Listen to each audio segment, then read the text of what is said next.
மாதா பிதா குரு தெய்வம்னு சொல்லுவாங்க. ஆசிரியரை எந்த இடத்திற்கு முன்பாக வச்சுருக்காங்க பாருங்களேன். தெய்வத்துக்கு முன்னாடி ஆசிரியர் வச்சுருக்காங்க. அந்த பேராசிரியர் மாணவிகளை பாலியல் தொழிலில் ஈடுபடுத்துவதற்காக அந்த மாணவிகளிடம் ப்ரெஷர் கொடுக்கறது, அவங்கள்ட்ட அவங்களுடைய கஷ்டம் இதெல்லாம் பார்த்து அதுக்கேற்ற மாதிரி பாலியல் தொழிலுக்கு தள்ளுவதற்கான எல்லா வேலையும் செஞ்சாங்கனாக்கா இவர்கள் ஆசிரியரான தகுதி அன்றை இழந்துட்டாங்க. ஒன்று. ரெண்டாவது, இவர்கள் மீது 1360 பக்கங்களில் குற்றப்பத்திரிக்கை தாக்கல் பண்ணியிருக்காங்க.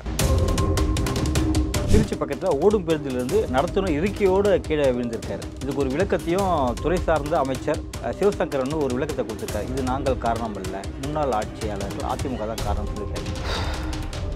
எனக்கு டக்குன்னு ஏதாவது சொல்லிடணும்னு கூட பயன்படுத்திக்கிறேன். ஸோ நல்லா கவனிச்சு பாருங்கள், ஒரு க்ரௌடு மிக்க ஒரு பேருந்து போயிட்டு இருக்கும் பொழுது இதே வளைவில் திரும்பும் பொழுது டிரைவரோட சீட்டு இதே மாதிரி கலந்து கீழே வந்துருந்தா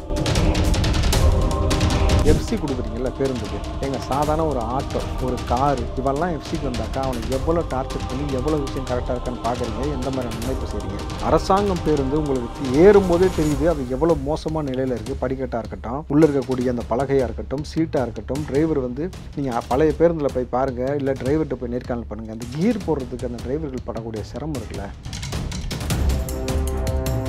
கோடைகால வெயிலை தற்காத்துக் கொள்வதற்கு அரசாங்கம் நடவடிக்கை எடுக்கணும். என்ன எடுப்பீங்க? சூரியன் நாங்கள் தான் உதயசூரியன், அவங்க டைரெக்டாக உதயசூரியன் கொடை பிடிச்சி இது பண்ணிடுவோன்னு சொல்லுவீங்களா? நீங்கள் இது வரைக்கும் ஒரு அறிக்கை முதல்வர் சொன்னதாக வந்திருக்கு செய்தி. இந்த கோடைகால வெப்பத்தை தடுப்பதற்கான நடவடிக்கை எடுப்போம். என்ன எடுப்பீங்கன்னு சொல்லவே இல்லை. குறைந்தபட்சம் போக்குவரத்து காவல்துறை இருக்காங்கல்ல, நாங்கள் சென்னையோட பூர்வ குடிகள், எங்களை ஏன் கொண்டு நீங்கள் அமர்த்தினீங்க? எங்களை ஏன் ரவுடி பைய கஞ்சா கடத்துறவன், கஞ்சா விற்கிறவன், கொலை செய்கிறவன் கூட எங்களை போட்டு ஏன் எங்களை சாகடிக்கிறீங்க? நீங்கள் குடிசை மாற்று வாரியம்ன்ற பேரில் எங்களை கொண்டு கொத்தா கொண்டுகிட்டு இருக்கிறீங்களா? இதற்கு பேர் மட்டும் எதிர்த்து கண்ணகி நகர்னு வச்சுருக்கீங்க. அந்த மாற்றுங்க, இல்லாட்டி எங்களை இடம் மாற்றுங்கன்னு சொல்கிறாங்கல்ல.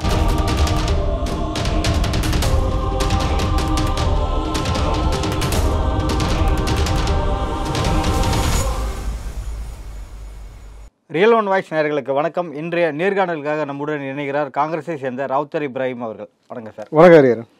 விவிபேட் சம்பந்தமாக அனைத்து வழக்குகளையும் உச்சநீதிமன்றம் தள்ளுபடி செஞ்சிருக்கு. எப்படி பார்க்குறீங்க சார்? தள்ளுபடி பண்ணிடுச்சுன்னு பார்க்குறேன். இது நம்ம என்னன்னு சொல்கிறோம். இல்லை அதிகமாக எடுத்தது காங்கிரஸ் சம்மந்தமான ஆட்கள் தான். இது ரீகவுண்ட் பண்ணணும் விவிபேட் சம்மந்தமாக அப்படின்னாங்க. அவ்வளோ இல்லை, மீண்டும் வாக்குப்பதிவு அந்த சீட்டில் அதாவது ஓட்டு போடுற இவிஎம் மிஷினில் ஓட்டு போடக்கூடிய விஷயத்தையும் அந்த ஒப்புகைச்சீட்டையும் அதை கம்பேர் பண்ணணும். அது இல்லாமல் அப்படி இல்லைன்னா எங்களுக்கு மீண்டும் வாக்குச்சீட்டு பதிவு முறையை கொடுத்துருங்க அப்படின்னு சொல்லி அதையும் நிராகரிச்சிட்டாங்க உச்சநீதிமன்றம். ஏன்னா இன்றைக்கு இப்போ அந்த விஷயத்தை உச்சநீதிமன்றம் ஏன் நிராகரிச்சிருக்குனாக்கா, இது சரியான தருணம் அல்ல அதை குறித்து பேசுவதற்கு. ஏன்னா பிற ஸ்டேட்டில் இப்போ எலெக்ஷன் போயிட்டு இருக்கும் பொழுது இப்படி ஏதாவது ஒரு தீர்ப்பு கொடுத்தார்கள் ஒட்டுமொத்தமாக இது வரைக்கும் நடந்த தேர்தலும் நிப்பாட்டப்படும். இப்போ தமிழ்நாட்டில் நடந்த தேர்தலுடைய செலவுகள் எவ்வளோன்னு பார்க்குறீங்க, எண்ணிக்கை எவ்வளோன்னு பார்க்குறீங்க, அது மூலம் நடந்த பிரச்சனைகள் எவ்வளோன்னு பார்க்குறீங்க. இப்போ வட மாநிலத்தில் மோடி அவர்கள் சொன்ன அந்த விஷயம் இருக்குல்ல, இஸ்லாமியர்கள் கொடுத்து, அது ஒரு பயங்கரமான ஒரு பிஜேபிக்கு ஒரு எதிர்வினை ஆற்றி கொண்டு இருக்கிறது. பல கோணத்தில் போயிட்டு இருக்கும்பொழுது நீதிமன்றம் இப்போ இது சம்பந்தமாக ஒரு வழக்கை எடுத்து நிப்பாட்டினாலோ அது பேசினாலோ மறுபடியும் தேவையில்லாத மக்கள் பணம் விரயமாகும் முதல்ல. ரெண்டாவது, இதை வச்சு ஒரு அரசியலில் மிகப்பெரிய குழப்பம் ஏற்படும். ரெண்டாவது, டைம் டியூரேஷன் கிடையாது. இப்போ 10 ஆண்டு காலம் முடியுது மோடிக்குனாக்கா அடுத்த பிரதமர் யாருன்னு சூஸ் பண்ண வேண்டிய ஒரு கட்டாயத்தில் இருக்கும்பொழுது மறுபடியும் இதை கொண்டு போய் ஒரு குளறுபடி ஆக்க வேணாம்ன்றதுக்காக நீதிமன்றம் தற்காலிகமாக அதை எல்லாத்தையும் நிப்பாட்டிட்டாங்க. ஆனால் நீங்கள் உங்களுக்கு போராடுவதற்கு டைம் இருக்குது. இது நீங்கள் அதுதான் வேணும்னு நினச்சிங்கன்னா 2026 தேர்தல் இருக்குல்ல, அது வரைக்கும் எவ்வளோ டைம் இருக்குது. இது முறையாக நீங்கள் என்னென்ன ஆவணங்கள்லாம் சப்மிட் பண்ணிவிட்டு இதுதான் சரியான முறையாக இருக்கும், இல்லை ஓட்டுச்சீட்டு முறையாக இருக்குன்னா நீதிமன்றத்தை அணுகலாம். நீதிமன்றம் நிச்சயமாக அதற்கான தீர்ப்பை கொடுக்கும். பேராசிரியர் நிர்மலா தேவி அவர்களோட தீர்ப்பு 29ஆம் தேதி தள்ளி வச்சிருக்காங்க. எதனால் இந்த வழக்கு தள்ளிக்கிட்டே போகுது சார் தீர்ப்பு? இல்லை, அது ரொம்ப முக்கியமான வழக்கு. நீங்கள் அதை அந்த வழக்கை நம்ம மெயினாக மக்கள்கிட்ட கொண்டு சேர்க்கணும். ஒரு பேராசிரியர், மாதா பிதா குரு தெய்வம்னு சொல்லுவாங்க. ஆசிரியரை எந்த இடத்திற்கு முன்பாக வச்சுருக்காங்க பாருங்களேன். தெய்வத்துக்கு முன்னாடி ஆசிரியர் வச்சுருக்காங்க. அந்த பேராசிரியர் மாணவிகளை பாலியல் தொழிலில் ஈடுபடுத்துவதற்காக அந்த மாணவிகளிடம் ப்ரெஷர் கொடுக்கறது, அவங்கள்ட்ட அவங்களுடைய கஷ்டம் இதெல்லாம் பார்த்து அதுக்கேற்ற மாதிரி பாலியல் தொழிலுக்கு தள்ளுவதற்கான எல்லா வேலையும் செஞ்சாங்கனாக்கா இவர்கள் ஆசிரியரான தகுதி அன்றை இழந்துட்டாங்க. ஒன்று. ரெண்டாவது, இவர்கள் மீது 1360 பக்கங்களில் குற்றப்பத்திரிக்கை தாக்கல் பண்ணியிருக்காங்க. ஸோ இன்றைக்கு தீர்ப்பு வந்துடும் எதிர்பார்க்கப்பட்ட நிலையில் பேராசிரியர் நேரடியாக நீதிமன்றத்தில் ஆஜராகாத காரணத்தினால 29ஆம் தேதி தீர்ப்பு தள்ளி வைக்கப்பட்டிருக்கு. இதுபோன மோசமான ஆசிரியர்களாக இருக்கட்டும், மோசமான நிர்வாகிகளாக இருக்கட்டும், மோசமான ஆட்சியாளர்களாக இருக்கட்டும், மோசமான அமைச்சர் பெருமக்களாக இருக்கட்டும், இவர்கள் மீதெல்லாம் கடுமையான நடவடிக்கை எடுத்து நீதிமன்றம் சரியான தீர்ப்பு கொடுப்பதன் மூலம் தான் ஜனநாயகத்தில் அந்த உரிமை காக்கப்படும். மாணவ பிள்ளைகளே, பெண் பிள்ளைகளை நீங்கள் ரொம்ப என்ன சொல்கிறது, பெற்றவங்க எவ்வளோ கஷ்டப்பட்டு இன்றைக்கி கல்வியின் மூலம் வந்து அவங்கள முன்னேற்றி, ஏற்கனவே சமூகம் இங்கே எப்படி சீரழிஞ்சு கிடக்கு நம்ம பார்க்குறோம். மதுவால் எப்படி சீரழிஞ்சு கிடக்கு, பெண்களுக்கு இங்கே எப்படிலாம் பாதுகாப்பு இல்லை, எப்படிலாம் ஆட்சி முறை போய்கிட்டு இருக்கு, மக்கள் எப்படிலாம் திண்டாடிக்கிட்டு இருக்காங்கன்ட்டு. இதில் ஒவ்வொரு பெற்றவங்களும் பெண் பிள்ளைகளை பெற்று அவங்கள வந்து கண்ணுங்க கருத்துமாக காப்பாற்றி அவங்கள கல்யாணம் முடிச்சு கொடுத்து அதுக்கப்புறமா பெற்றவங்க வந்து நிம்மதியாக இருக்கிறாங்களா சொல்லுங்கள் பார்ப்போம். அதுக்கப்புறம் பேர்காலம் பார்க்குறதா இருக்கட்டும், புருஷன் ஒழுங்காக பார்த்துக்கணும். அப்போ பெற்றவங்களுக்கு வந்து சாகிற வரைக்கும் ஒரு பொம்பளை பிள்ளையை பெற்றுட்டா அவங்கள தொடர்ந்து பாதுகாக்கிறதும், அவங்கள கண்காணித்து அவங்களுக்கான சரியான ஒரு நல்ல வாழ்க்கை வாழ்கிறாங்களான்னு பார்க்கக்கூடிய தவிப்பு, அந்த உணர்வு பெற்றவங்களுக்கு தான் இருக்கும். மற்றவங்களுக்கு அதை பற்றின விஷயம் கிடையாது. இப்போ இது போன்ற ஒரு பெண்ணாக இருக்கக்கூடிய பேராசிரியர் வந்து சமூகத்தில் பிள்ளைகளை, அதுவும் மாணவ பிள்ளைகளை வந்து பாலியல் தொழிலுக்கு தள்ளுறீங்கனாக்கா இவர்களுக்கெல்லாம் மரண தண்டனை கொடுத்தாலும் தகும். நம்ம ஏதோ இந்தியாவில் மரண தண்டனை இல்லைன்றதுக்காக இது போன்ற நபர்கள் இந்த மாதிரியான குற்றச்சம்பவத்தில் ஈடுபடுறாங்க. குறிப்பாக கொலை செய்வதை விட கொலைக்கு துணை போவது எவ்வளோ வந்து சட்டத்தில் வந்து வன்மையாக கண்டிக்கப்படுதோ அது போன்ற வந்து வறுமை காரணமாகவும் அல்லது வந்து இந்த நம்ம திருநங்கைகள்லாம் வந்து பார்த்தீங்கன்னாக்கா வழி இல்லாமல் பாலியல் தொழிலுக்கு போவதுன்றது வேறு. படிக்க வர பிள்ளைகளை வந்து வறுமை காரணமாகவோ அல்லது ஆசை வார்த்தை காட்டியோ அந்த பிள்ளைகளை வந்து மாணவ பிள்ளைகளை, பெண் பிள்ளைகளை பாலியல் தொழிலுக்கு தள்ளக்கூடிய இந்த கொடூர புத்தி, இந்த கேவலமான வந்து ஒரு சிந்தனை இருக்கக்கூடிய இந்த நபரை வந்து மரண தண்டனைக்கு நிகரான ஒரு தண்டனையை கொடுத்து இவர்களை வந்து நிரந்தரமாக உள்ள வைப்பதோ அல்லது வந்து என்ன சொல்கிறது, இந்த மாதிரி நபர்களை நாடு கடத்தினா கூட வந்து தகும்.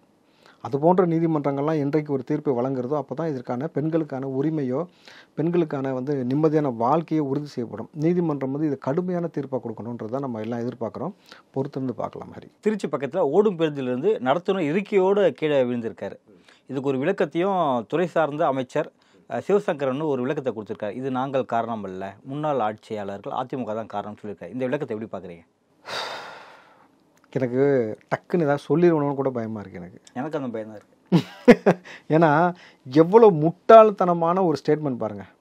திருச்சி பக்கத்தில் ஒரு பேருந்து வளைவில் திரும்பும் பொழுது கண்டக்டர் அவரோட சீட்டோடு வந்து கலண்டு அப்படியே வந்து கீழே விழுந்துடுறாரு. ஸோ நல்லா கவனிச்சு பாருங்கள், ஒரு க்ரௌடு மிக்க ஒரு பேருந்து போயிட்டு இருக்கும் பொழுது இதே வளைவில் திரும்பும் பொழுது டிரைவரோட சீட்டு இதே மாதிரி கலண்டு கீழே விழுந்துருந்தா, அதான் டோர் போட்டுருக்காங்கல்ல, டிரைவர் சீட்டு பக்கம் சின்ன இந்த பக்கம் ஒரு டோர், அதெல்லாம் வந்து ஏங்க படிக்கட்டு உடஞ்சி விழுகுது, சீட்டோட கீழே உடஞ்சி விழுகிறாங்க, கண்டக்டர் சீட்டோட பேருந்து விழுகிறாங்க. அந்த டோரு எந்த காலத்துல போட்டு நல்லா ஒரு ஒரு மாசத்துக்கு முன்னாடி நம்ம சொன்னோம், ஒரு போயிட்டு இருக்க பேருந்துல ஒரு அம்மா வந்து பெண் கீழே பிடிச்சிட்டாங்க அப்படின்ட்டு. ஓகேவா, நான் என்ன சொல்கிறேன், அந்த டோர் இருக்கு இல்லையா, அது வந்து உங்களுக்கு பெரிய பாதுகாப்புலாம் கிடையாது. சீட்டோட வந்து ஒரு வேளை டிரைவர் கீழே விழுந்திருந்தா எவ்வளோ பெரிய உயிர் சேதம் ஏற்பட்டிருக்கும். ஆனால் இதாவது நீங்கள் ஆர்டிஓ எதுக்கு இருக்குன்னு ஒரு கேள்வி இருக்கீங்க. எஃப்சி கொடுக்குறீங்கல்ல பேருந்துக்கு, எங்கள் சாதாரண ஒரு ஆட்டோ, ஒரு காரு, இவெல்லாம் எஃப்சிக்கு வந்தாக்கா அவனை எவ்வளோ டார்ச்சர் பண்ணி எவ்வளோ விஷயம் கரெக்டாக இருக்கான்னு பார்க்குறீங்க, எந்த மாதிரியான முனைப்பு செய்கிறீங்க. அரசாங்கம் பேருந்து உங்களுக்கு ஏறும்போதே தெரியுது அது எவ்வளோ மோசமான நிலையில் இருக்குது. படிக்கட்டாக இருக்கட்டும், உள்ளே இருக்கக்கூடிய அந்த பலகையாக இருக்கட்டும், சீட்டாக இருக்கட்டும், டிரைவர் வந்து நீங்கள் பழைய பேருந்தில் போய் பாருங்கள், இல்லை டிரைவர்கிட்ட போய் நேர்காணல் பண்ணுங்கள். அந்த கீர் போடுறதுக்கு அந்த டிரைவர்கள் படக்கூடிய சிரமம் இருக்குல்ல, அந்த மாதிரி ஒரு கொடுமை எங்கேயுமே இருக்காதுங்க. மட்டக்குன்னு போட்டு இழுத்து அமுக்கி அவங்க பண்ணுறதுக்குள்ளேயும் பார்த்தீங்கன்னா அந்த கட்டன்னு அந்த சந்தான ஒரு படத்தில் சொல்லுவானே, டேய் பல்லாம் கூசுதுறான்ட்டு, அந்த மாதிரி அவர் கீர் போடுறதுக்கும் அந்த கீர் விழுகாமல் அவ்வளோ மோசமான பேருந்து. இது வந்து எவ்வளோ என்ன சொல்கிறது, பராமரிப்பு எந்த அளவுக்கு மோசமாகவோ, ஸ்கிராபுக்கு போக வேண்டிய பஸ்ஸு, குறிப்பாக இந்த மாதிரி பஸ்ஸு தான் பெண்களுக்கு கொடுத்துருக்குறாங்களே லிப்ஸ்டிக் போட்டு விட்டு, கரெக்டாக 1960 வாங்கின பேருந்து போல். அப்போது இதற்கு வந்து நாங்கள் உரிய நடவடிக்கை எடுப்போம், இந்த பழைய பேருந்துகள்லாம் இனிமேட்டு ஆய்வு செஞ்சு நிப்பாட்டுவோம், புதிய பேருந்துகள் கொடுப்போம்னு சொல்கிறத விட்டுட்டு இன்றைக்கு இருக்க போக்குவரத்து அமைச்சர் வந்து போன ஆட்சியே குறை சொல்கிறாரு. எடப்பாடி காலத்தில் ஆட்சியில் வந்து இந்த பேருந்து வந்து பழைய பேருந்து அப்படின்ட்டு.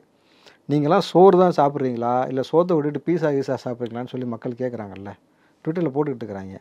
ஏன்டா போன ஆட்சி காலம்னு சொல்கிறீங்களே, இந்த ஆட்சி காலத்தில் யார் இருக்கா? இப்போ காவல்துறை ஒரு ஒன்றும் இல்லை ஹரி, இப்போ இந்த ஸ்டூடியோவில் நீங்கள் வந்து எல்லாம் பண்ணிக்கிட்டு இருக்கிறீங்க, ஒரு வீடியோ போடுறீங்க, நாளைக்கு வந்து இதே ஸ்டூடியோவில் 5 வருஷத்துக்கு முன்னாடி ஒருத்தன் வேலை செஞ்சான், புரியுதுங்களா, அவனால தான் வந்து இந்த மாதிரியான சம்பவம் நடந்துச்சுன்னு சொன்னாக்கா நீங்கள் நிகழ்ச்சியில் நீங்கள் பொறுப்பேற்கக்கூடிய நிகழ்ச்சியில் நீங்கள் பொறுப்பேற்பீங்களா, அவனை பொறுப்பேற்ப சொல்லுவீங்களா? நான் தான் பொறுப்பேற்றுக்கணும். இது எவ்வளோ முட்டாள்தனம்னா எனக்கு பல உதாரணங்கள் வருது. சொன்னாக்கா ரொம்ப கேவலமாக நான் சொல்லிடுவேன்றதுனால நாகரீகம் கருதி ரொம்ப நாசூக்காக சொல்கிறேன்.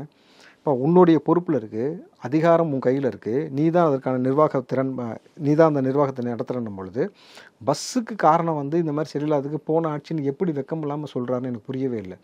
எது நடந்தாலும் போன ஆட்சி. ஏன் நீங்கள் இப்போ என்ன சொல்கிறது, நாளைக்கு வந்து ஏதாவது ஒன்று நினச்சினா மோடி தான் காரணம் கூட சொல்லுவாங்க.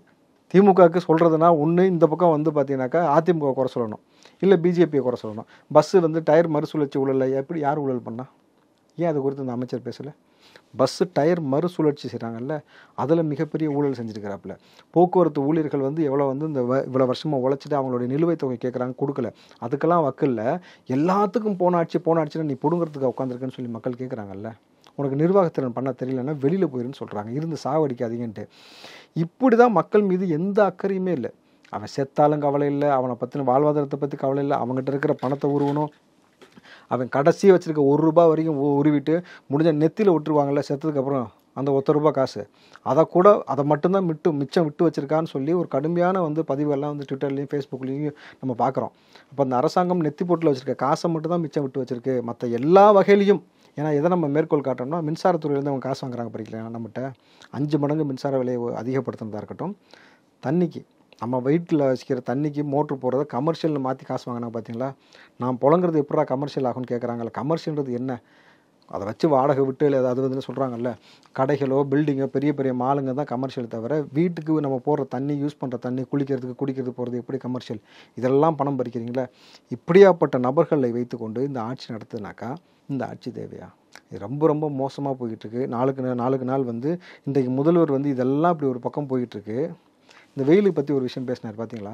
ஒரு நடவடிக்கை முன்னெடுக்க போகிறோம் வெயிலை வந்து குறைக்கிறதுக்கான, கோடை காலத்தில் வெயிலை சொல்லுங்கள். கோடை காலத்தில் வெயிலை குறைக்கிறதுக்கான, தாக்கத்தை குறைக்கிறதுக்கான முன்னெடுக்கை அரசு எடுக்கும் அப்படின்னு சொல்லியிருக்காரு. இந்த கோடைகால வெயிலை வந்து தற்காத்து கொள்வதற்கு அரசாங்கம் நடவடிக்கை எடுக்குமா? என்ன எடுப்பீங்க சொல்லுங்கள். சூரியன் நாங்கள் தான் உதயசூரியன், அதனால் டைரெக்டாக வந்து உதயசூரியன் கொடை பிடிச்சி இது பண்ணிடுவோன்னு சொல்லுவீங்களா? நீங்கள் இது வரைக்கும் ஒரு அறிக்கை முதல்வர் சொன்னதாக வந்திருக்கு செய்தி. இந்த கோடைகால வெப்பத்தை தடுப்பதற்கான நடவடிக்கை எடுப்போம். என்ன எடுப்பீங்கன்னு சொல்லவே இல்லை. குறைந்தபட்சம் போக்குவரத்து காவல்துறை இருக்காங்கல்ல, டிராஃபிக் போலீஸ் ரோட்டில் நான் பல டிராஃபிக் போலீஸ்கிட்ட பேசினேன். அந்த நபர்களுக்கு அதிகமாக கிட்னி இஷ்யூஸ் வந்திருக்கு. ஏன்னாக்கா தண்ணீர் அதிகமாக குடிப்பதில்லை. குடித்தாக்கா அங்கே யூரின் போகணும். அப்போ வந்து அந்த இடத்துல வந்து அந்த காவல்துறை நகர்ந்துட்டாங்கனாக்கா அது காவலருக்கு அப்படின்னா பெண் காவலருக்கு எப்படி சார்? பெண் காவலர்கள் கர்ப்பப்பை வரைக்கும் பாதுகாப்பு பிரச்சனை ஏற்பட்டிருக்குங்க. அதனால் கர்ப்பப்பை வரைக்கும் பிரச்சனை ஏற்பட்டு, தண்ணீர் குடிக்காமல் கிட்னி எஃபெக்ட் ஆன பிரச்சனையாக இருக்கட்டும், ஸ்டோன் கல் ஃபார்ம் ஆகுதுல்ல அந்த பிரச்சனையாக இருக்கட்டும், வெயிலில் அவங்க கடந்து நொந்து சாகிறதா இருக்கட்டும், சர்ம பிரச்சனைகள் அதிகமாக வந்ததாக இருக்கட்டும், பல பிரச்சனைகள் இருக்குது. நீங்கள் எங்கேயாவது போக்குவரத்து காவல்துறைக்கு நீங்கள் இத்தனை இடத்துல சிக்னல் இருக்குது, அத்தனை இடத்துல ஒரு மொபைல் டாய்லெட் ஏன் வைக்க முடியல? விவசாயி உற்பத்தி பண்ணக்கூடிய அரிசியை வாங்கி பதப்படுத்துவதற்கு குடோனும் கிடையாது. ஆண்டாண்டு காலமாக காவல்துறை இங்கே இருக்குது. அந்த காவல்துறை வந்து வேலை செஞ்சுட்ருக்காங்க. ஒரு நாள் போக்குவரத்து காவல்துறை வேலை செய்யாமல் போனாக்கா இந்த டிராஃபிக்னால் இல்லை கன்ஜஸ்டடாக மக்கள் இஷ்டத்துக்கு போய் எவ்வளோ பெரிய ஆக்சிடென்ட் நடக்கும், உயிரிழப்பு நடக்கும்னு நம்ம பார்த்துருக்குறோம். நீங்கள் ஒரு விஷயம் கவனிங்க. இப்போ ஹரிஹரன், நீங்கள் ஆம்புலன்ஸ் போகும், யாராவது பேஷண்ட் ஏற்றிட்டு நீங்கள் ஆம்புலன்ஸ் போகிறத பார்த்துருக்கீங்க. கட்சி மீட்டிங்காக இருக்கட்டும், இல்லை நீங்கள் டிராஃபிக்கில் வந்து நீங்கள் சிக்னல்லாம் வந்து பார்த்திங்கன்னா ஆம்புலன்ஸ் கிடையாது. பார்த்திங்கன்னா சிக்னல் இருந்தால் நீங்கள் கடந்து போகலாம். பயங்கரமாக எல்லோரும் வழி விடுவாங்க. கவனிச்சிருக்கீங்களா? ஒரு பொதுக்கூட்டம் நடக்கட்டும், ரோட்டில் பயங்கரமாக வாகனங்கள்லாம் டக்குன்னு விலகி வந்து வழி விடுவது எதற்காக வழி விடுறாங்கன்னு நினைக்கிறீங்க? உள்ள ஒரு உயிர் போராடிட்டு இருக்கு. ஒரு உயிர் போராடுறது, அந்த உயிரை காப்பாற்றணுன்ட்டு. அப்போ ஒரு உயிரை காப்பாற்றணும்னு சொல்லி இந்த ஆம்புலன்ஸ் இவ்வளோ முனைப்பாக வேலை செஞ்சுட்டு இருக்கு. தமிழ்நாட்டில் ஒரு அரசாங்கம் ஒட்டுமொத்த மக்களுடைய உயிரை பறித்து கொண்டு இருக்கிறது. ஒரு பக்கம் கள்ளச்சாராயம், விவோ வெட்டுக்கொலையாக இருக்கட்டும், போதைப் பொருள் மூலமாக இருக்கட்டும், இப்போ நடந்த இந்த சம்பவம் இருக்குது பாருங்கள், இந்த பஸ்ஸில் கண்டக்டர் வந்து இதோட சீட்டோட விழுகிறதா இருக்கட்டும், இந்த மாதிரி எல்லா சம்பவங்களும் தொடர்ந்து நடந்து கொண்டே இருக்குல்ல. இதெல்லாம் எதை காட்டுது சொல்லுங்கள் பார்ப்போம். இப்போ சமீபத்தில் ஏற்கனவே நம்ம பேசியிருந்தோம். கண்ணகி நகரில் பிடிக்க போன போலீஸ் வந்து துரத்தி வெட்டினாங்க, அடித்தாங்க அப்படின்னு சொல்லிட்டு, அது அடங்குவதற்குள் ஆவடியில் அதே கஞ்சா போதையில் அங்கே கண்ணில் பட்ட எல்லாருமே வெட்டி தாக்கியிருக்காங்க. கண்ணகி நகர் மக்கள் சொல்லக்கூடிய கோரிக்கை என்ன தெரியுமா? முதல்ல கண்ணகி நகர்ன்ற பேர் எடுத்துகிட்டு கலைஞர் நகர்னு பேருவீங்க. நாங்கள் சென்னையோட பூர்வ குடிகள், எங்களை ஏன் கொண்டு வந்து இங்கே அமர்த்துனீங்க?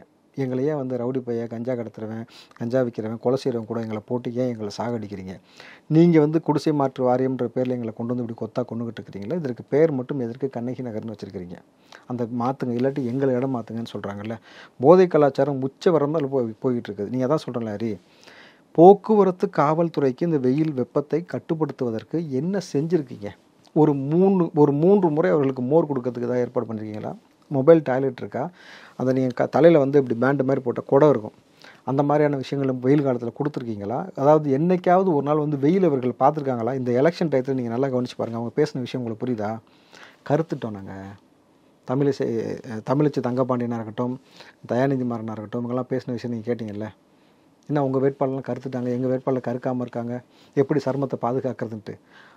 5 வருஷத்துக்கு ஒரே ஒரு முறை வெயிலை பார்க்குற இவங்களுக்கும் 5 வருஷமாக வெயிலில் நின்று வேலை செய்யக்கூடிய போக்குவரத்து ஊழியர்கள் இருக்காங்கல்ல, அதே மாதிரி டிராஃபிக் போலீஸாக இருக்கட்டும், இவர்கள் 2 பேரும் திமுக வேட்பாளர்களும் போலீஸரையும் ஒரே தட்டில் வச்சு பார்க்குறீங்களா சார்? எல்லோரும் சரிசமம் தானுங்க ஆண்டவனுடைய படைப்பில். அவனுக்கு என்னென்னா 2 கொம்பா முளைச்சிருக்கு திமுககாரனா, இல்லை அமைச்சர்னா எக்ஸ்ட்ரா தான் இருக்குமான்னு கேட்குறேன். இல்லை எங்க நல்ல ஒரு விஷயம் புரிஞ்சுங்க, இறைவன் முன்னாடி, இறைவன் படைத்த படைப்புகள் முன்னாடி எல்லோரும் சரிசமம். இதில் ஏற்றத்தாழ்வு மயிரெலாம் இங்கே பேசவே கூடாது. இவனுங்க சாதியை வச்சு ஒரு பிளவு ஏற்படுத்திகிட்டே இருக்கானுங்க. இந்த மாதிரி கண்ணோட்டத்தில் பார்த்து அவங்க பேசினா எனக்கு கடும் கோவம் வந்து ஏதாவது சொல்லிடுவேன். நான் என்ன சொல்கிறேன்னாக்கா, போக்குவரத்து டிரைவர் கண்டக்டர் இருக்காங்கல்ல, அந்த ஹீட்டில் உட்காந்து பஸ் ஓட்டுறாங்கல்ல, அவங்களோட நிலைமை எவ்வளோ மோசமாக இருக்குன்னு நீங்கள் ஒரு நாளாவது பஸ்ஸுக்குள்ளே ட்ராவல் பண்ணியிருக்காங்களா? ஒவ்வொரு அமைச்சரும் மாதத்துக்கு ஒரு முறை நீ பஸ்ஸில் போயிருக்கியா கேட்குறேன். ஒரு முறை நீ பஸ்ஸில் போய் பாரு, அவங்க படுற கஷ்டம் என்னென்னு புரியும். அந்த வெயிலில் அவங்க வண்டி ஓட்டுறதுக்குள்ளேயே செத்து சுண்ணாமல் போயிடுவாங்க. அவங்களுக்கு இது வரைக்கும் அரசாங்கத்தினால வந்து அம்மா உணவகத்தின் மூலம் போங்க, அந்தந்த பஸ் டிப்போவில் இருக்கும், எல்லா இடத்துலையும் அம்மா உணவகம் இருக்கும், போங்க மோர் சாப்பிட்டுக்கோங்க, ஃப்ரீயான ஏன் கொடுக்க மாட்டீங்க? அந்த காவல்துறை இருக்காங்கள்ல, ரோட்லேயே கடந்து சாகுறாங்க பாருங்கள், அவங்களுக்கு ஏன் கொடுக்க மாட்டீங்க? இந்த இபி வேலை செய்கிறாங்கல்ல, இந்த இபியில் வேலை செய்யக்கூடிய நபர்களுடைய அதெல்லாம் வந்து நீங்கள் வெயில் காலத்தில் கம்பத்தெல்லாம் தொட்டுக்கிட்டுலாம் ஏற முடியாது, அவ்வளோ கஷ்டம். இந்த மாதிரி அரசாங்கம் சார்ந்த ஊழியர்களுக்காக ஏதாவது செய்ய வேண்டியதானே? அரசாங்கம் டாஸ்மார்க் மூலம் உங்களுக்கு எவ்வளோ வருமானம் வருது? அந்த மக்கள் குடிப்பதற்கு ஒரு மோர், அவங்க நிழலாக இருக்கிறதுக்கான ஒரு கொடை, அந்த மாதிரி விஷயம் கூட செய்ய முடியாட்டி இந்த அரசாங்கம் வந்து ஒரே வெற்று அறிக்கை மட்டும் கொடுக்குதுங்க. வெயிலை தணிப்பதற்கான வேலை செய்ய போகிறோம். என்னையே செய்ய போகிறீங்க? கடைசி வரைக்கும் இது என்னென்னு சொல்லவே இல்லை. நடப்பு அரசியல் குறித்து பல்வேறு கருத்துக்களை பகிர்ந்தமைக்கு மிக்க நன்றி சார். நன்றி ஹரி.